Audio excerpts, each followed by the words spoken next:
And now I bring you to the story that really moves my heart the most. He is a man who was poor. Not only was he poor, he was a person who was very unattractive. In fact, the ulama or the sahabas used to describe him as hideous. Hideous. If a person looks at him, just wants to look away. So this man, Allah created him this way. Poor, no status in society, and hideous. And even his name was ugly. We're not meant to say that sahabas are ugly, a'udhu billah. They are beautiful. But the name that he had was an unattractive name. His name was Julaybib, radiyallahu anhu. This hadith is in Sahih Muslim, and part of it is also in a Tirmidhi, which is completely authentic. Rasulullah sallallahu alayhi wa sallam saw Julaybib one day, and he had grown older in age. He said to him, "How are you, ya Julaybib?" That was such the case of Rasulullah sallallahu alayhi wa sallam. "How are you, ya Julaybib?" And Julaybib said, "Ya Rasulullah, do you think the only woman I'll get is in Jannah in Hur al-Ain, inshaAllah?" Rasulullah sallallahu alayhi wa sallam understood what he's trying to say, that he's never going to be able to get married in this life. Is he just going to die and just hope to meet Hur al-Ain? Is that Rasulullah sallallahu alayhi wa sallam said, "No, bal fi dunya wal akhirah, inshaAllah.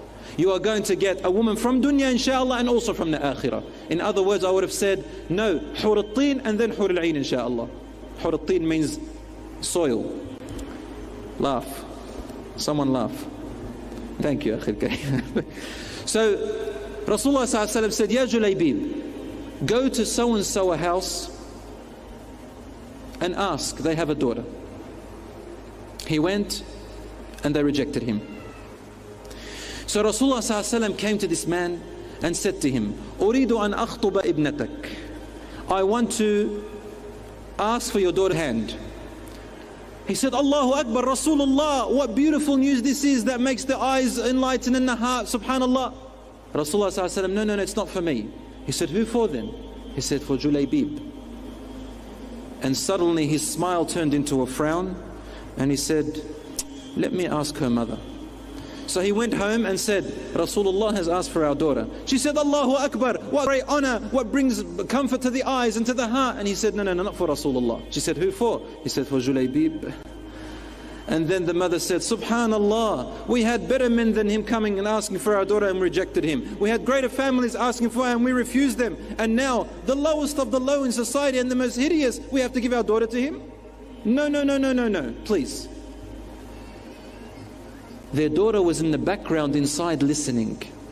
So she came out and said, "What is this that I hear, Mum and Dad?" Rasulullah. And now I bring you to the story that really moves my heart the most. He is a man who was poor. Not only was he poor, he was a person who was very unattractive. Rasulullah sallallahu alayhi wa sallam is on behalf of another man proposing that man to me, and you say no to Rasulullah? Wallahi, I will not refuse the request of Rasulullah, and Julaybib is the only man I will marry. Allahu Akbar. When the news came to Julaybib, he was rejoiceful, mashallah. And Rasulullah sallallahu alayhi wa sallam got the companions to look after him and donate so that he can get married. Time passed, and there was one of the battles. Then Julaybib was among the people who went into that battle. Rasulullah sallallahu alayhi wa sallam was there, and the battle, alhamdulillah, was victorious to the Muslims. And then he went out as he usually does and looks among the Sahaba. There were great Sahabas who had died, and he's asking, everybody's asking, "Where's my uncle? Where's my brother? Where's my son? Where's my so-and-so?" But Rasulullah sallallahu alayhi wa sallam was asking one question: "Ayna Julaybib?" Where is my Julaybib? And everybody would say, "We don't know, Ya Rasulullah." Nobody cares about Julaybib. Only Rasulullah sallallahu alayhi wa sallam cares about Julaybib. "Where is my Julaybib?" Everyone is saying, "I don't know, Ya Rasulullah." And they'll say, "Ya Rasulullah, have you seen my uncle?" He said, "No." "But have you seen my Julaybib?" And they say, No, we don't know anything about him." So he went looking for him. And amidst the dead people, he finally found Julaybib radiyallahu anhu, dead on the ground. And around him, as a circle, there were 7 of the enemies dead around him. And Rasulullah sallallahu alaihi wasallam, when he saw this image, he stared at him and his eyes flowed with tears. He said, قتل سبعة من المشركين وقتل. قتل سبعة من المشركين وقتل. He killed 7 of the enemies of Islam and then he was killed. Julaybib minni wa ana minhu. Julaybib is of me and I am of him. Julaybib is of me, and he repeated it 3 times. Julaybib is of me, he's one of my family, and I am one of his family.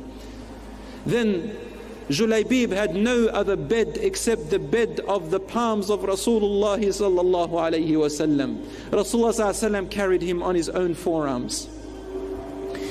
And he was crying. Then suddenly his crying turned into a smile. And he looked away. He went to Rasulullah sallallahu alayhi wasallam and buried Julaybib with his own blessed hands. And they asked him, Ya Rasulullah, why were you crying and then you were smiling and looked away? He said, I was crying for the loss of my dear family member Julaybib. No one cared about him but me. And then Allah showed me his place in Jannah. I saw his soul in Jannah, and there was one of his wives from the Hur al-Ain running towards him. So I smiled that he finally got his wife which he wanted in Jannah. And as she was running, the heel of her legs showed, so I turned away. I have no right to look at the wife of Julaybib.